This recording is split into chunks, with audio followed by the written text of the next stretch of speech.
করা হয়েছে এশিয়া কাপের জন্য, নেদারল্যান্ডসের বিপক্ষে বাংলাদেশের হোম সিরিজের জন্য, যে সিরিজটা শুরু হবে 30 তারিখে এই মাসের, চলবে 1 এবং 3 তারিখে, পরের দুটো ম্যাচ শেষ করার পর। এরপর বাংলাদেশ উড়াল দেবে এশিয়া কাপের জন্য। এশিয়া কাপে বাংলাদেশের গ্রুপ পর্বের সবগুলো ম্যাচ হবে আবুধাবিতে, এবং সেখান থেকে যদি বাংলাদেশ উত্তরিত হতে পারে পরের পর্বে, দেন আমরা হয়তো বাংলাদেশের টি20 কে নিয়ে, দলটাকে নিয়ে অনেক বেশি হ্যাপি হতে পারবো। যেই দল ঘোষণা করা হয়েছে, আমার কাছে মনে হয় ওভারঅল এই দল নিয়ে খুব বেশি প্রশ্ন তোলার সুযোগ নেই। গাজী আশরাফ হোসেন লিপু এবং আব্দুর রাজ্জাক, দুজন ন্যাশনাল সিলেক্টর, তারা যে দল ঘোষণা করেছে, এই দলের প্রত্যেকটা ডিপার্টমেন্ট তুলনামূলকভাবে তাদের ঘোষিত এর আগে টি20 দলগুলোর চেয়ে আমার কাছে মনে হয় অনেক বেশি ব্যালেন্সড। ইম্পর্টেন্ট কয়েকটা দিক রয়েছে, 4 থেকে 5টা দিক রয়েছে, এবং তারপর আমি পুরো স্কোয়াডটা নিয়ে আলোচনা করবো। 1 নম্বর দিক যেটা, সেটা হচ্ছে বাদ পড়ার তালিকা। সেখানটায় আলোচিত নাম হচ্ছে মেহেদী হাসান মিরাজ, এবং অ্যালং উইথ মেহেদী হাসান মিরাজ, নাইম শাক, তিনিও বাদ পড়েছেন। অর্থাৎ নাইম এবং মিরাজ স্কোয়াডে থাকছেন না। মিরাজের কপালটা তুলনামূলকভাবে সুপ্রসন্ন, কারণ তিনি স্ট্যান্ড বাই তালিকায় রয়েছেন, যেই তালিকায় তার সাথে রয়েছেন বাঁহাতি স্পিনার তানভীর, পেসার হাসান মাহমুদ এবং ওপেনার সৌম্য সরকার। 4 জনকে স্ট্যান্ড বাই রাখা হয়েছে 16 সদস্যের দলের।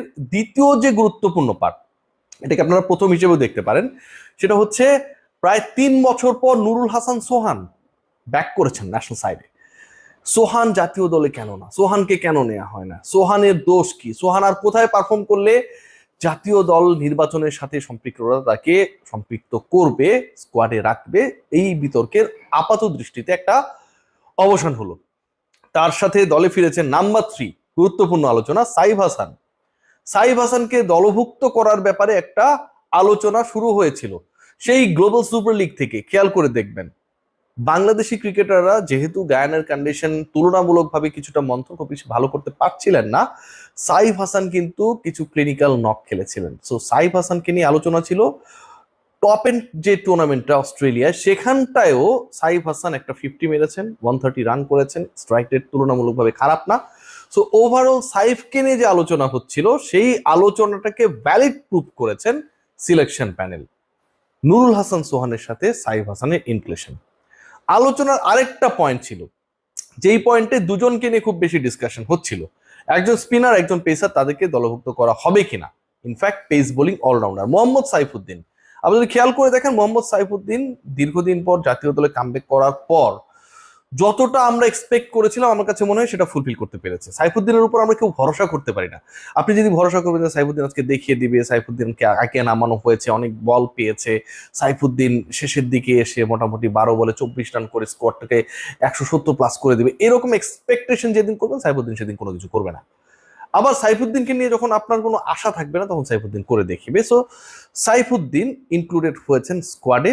নাসুম আহমেদকে কি দলভুক্ত করা হবে নাকি তানভীরের দিকে ঝুঁকবে, এই যে একটা ডিসকাশন ছিল, বাঁহাতি অপশনটা কে হবে, নাসুম আহমেদ সেই জায়গাটা সিকিউর করেছেন। মেহেদী হাসান মিরাজ যেহেতু থাকছেনই না, বাংলাদেশ স্কোয়াডে স্পিন ডিপার্টমেন্টে একটা দারুণ ভ্যারিয়েশন ক্রিয়েট হয়েছে।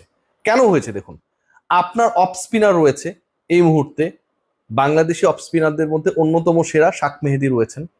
আপনার লেগ স্পিনার রয়েছে, যেই ঘাটতিটা সবসময় আমাদের ছিল, রিশাদ সেটা গত 1-2 বছরে পূরণ করে দিয়েছেন। সো রিশাদ হোসেনের ইনক্লুশন থাকা নিয়ে কোনো ধরনের ডাউট নেই।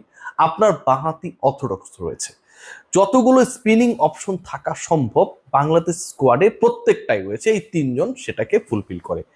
এখন যদি আপনার প্রয়োজন পড়ে যে আপনার আরো একজন বোলার দরকার স্কোয়াডে, যে আপনার স্পিন ডিপার্টমেন্টকে কিছুটা হলেও হেল্প করবে, যেমন আপনার একজন পেস বোলিং অলরাউন্ডার রয়েছে, সেই জায়গাটা আসলে স্পিন ডিপার্টমেন্টে কে রোল প্লে করতে পারবে, সেটাও রয়েছে।